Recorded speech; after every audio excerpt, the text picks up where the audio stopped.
Happy birthday.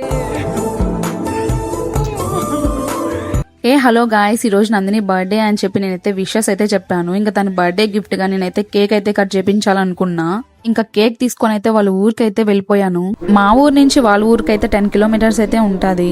అసలు నేను వస్తున్నట్టు తనకైతే అసలు తెలీదు. చూద్దాం ఎలా రియాక్ట్ అవుతుందో. లాస్ట్ ఇయర్ అయితే నేను నందిని మంచిగా సెలబ్రేట్ చేసుకున్నాం కలిసి. ఇంక ఇయర్ అయితే తనకు మ్యారేజ్ అయిపోయింది కాబట్టి ఇంకా నేనే వచ్చాను తన దగ్గరికి. ఇంకా నన్ను చూసైతే తను చాలా హ్యాపీగా ఫీల్ అయింది. అసలు తను రెడీ కూడా అవ్వలేదు. ఇంకా నేను వచ్చానని అప్పుడే రెడీ అవ్వింది. ఫ్రెండ్స్ ఇలా సర్ప్రైజ్ గా వస్తే ఎంత హ్యాపీగా ఉంటుందో కదా.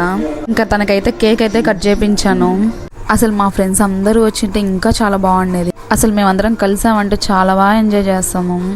మా నందిని చూడండి, నేను తెచ్చిన కేక్ మళ్ళీ నాకే బాక్స్లో పెట్టి పంపిస్తుంది. ఇంకా నేనైతే మళ్ళీ ఇంటికి అయితే వచ్చేసా. ఇంకా నందినికి అయితే బాయ్ అయితే చెప్పేశాను. తనైతే ఇంకా చాలా హ్యాపీగా ఉంది.